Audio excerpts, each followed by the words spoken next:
हूं आपके साथ रेशु त्यागी। बिहार के बाद अब राजस्थान सरकार जाति आधारित सर्वेक्षण करवाएगी, जिसके लिए आदेश देर रात जारी कर दिया गया है।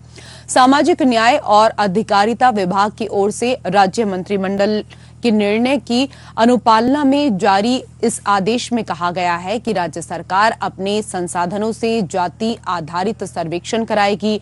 यह आदेश बिहार में जाति आधारित सर्वेक्षण के निष्कर्ष जारी होने के कुछ ही दिन बाद और इस साल के अंत में राजस्थान में होने वाले विधानसभा चुनावों से पहले आया है।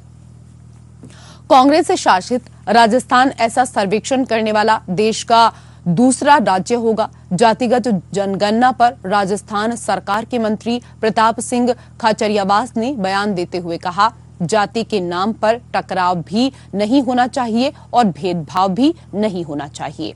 जब जनगणना होती है तब जाति लिखी जाती है। जातिगत जनगणना की घोषणा मुख्यमंत्री अशोक गहलोत ने की है। यदि जनगणना हो जाएगी तो उससे क्या हो जाएगा? कांग्रेस पार्टी ने नारा दिया, गरीबी हटाओ देश बचाओ। उसका फर्क ये पड़ा कि राजस्थान में गांव-गांव में पक्के मकान हैं। देश में जो भी विकास नजर आ रहा है उसमें कांग्रेस की सबसे बड़ी भूमिका है। वहीं राजस्थान विधानसभा में नेता प्रतिपक्ष राजेंद्र राठौड़ ने कहा, अगर जातिगत जनगणना की इतनी आवश्यकता थी तो पहले क्यों नहीं की? जातिगत जनगणना करवाने का संवैधानिक अधिकार केंद्र सरकार का है। इसको आगामी चुनावों से जोड़कर भी देखा जा रहा है। माना जा रहा है कि ये गहलोत का बड़ा सियासी दांव साबित होगा।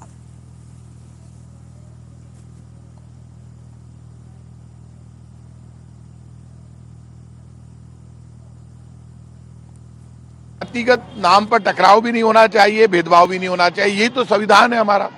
लेकिन यदि हमारी जनगणना होती है तो उसमें जाति भी लिखी जाती है और जाति और गांव का नाम सब लिखते हैं। ऐसे में जातिगत जनगणना की घोषणा मुख्यमंत्री अशोक गहलोत जी ने की है। यदि जनगणना हो जाएगी तो उससे क्या हो जाएगा? जनगणना, राहुल गांधी जी ने भी ये बात कही, तो जातिगत जनगणना होगी। ये बात करना कि गरीब और अमीर, हम भी जानते हैं गरीब और अमीर दोनों के बीच में खाई नहीं रहनी चाहिए, जाति के नाम पर टकराव नहीं होना चाहिए।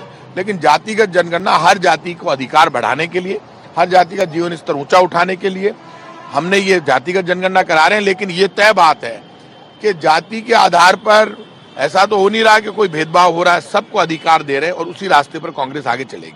अब चूंकि जातिगत जनगणना करवाने का संवैधानिक अधिकार केंद्र सरकार का है, पर सर्वेक्षण के नाम पर अपने खोए जन आधार को ये कहने के लिए कि मैं जातिगत आधार पर योजना बनाऊंगा, योजना तो तब बनाएंगे जब सरकार बनेगी।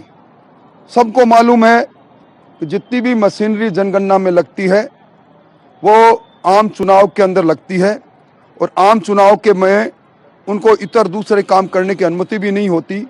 इसलिए चाय के प्याले में तूफान खड़ा करना, इस फितरत के आधार पर उन्होंने इस प्रकार का निर्णय लिया है। ये जनता को गुमराह करने वाला निर्णय है। इनकी नीति और नीयत दूसरी है, वोट की फसल काटने की नीयत है। इसमें कामयाबी नहीं मिलेगी।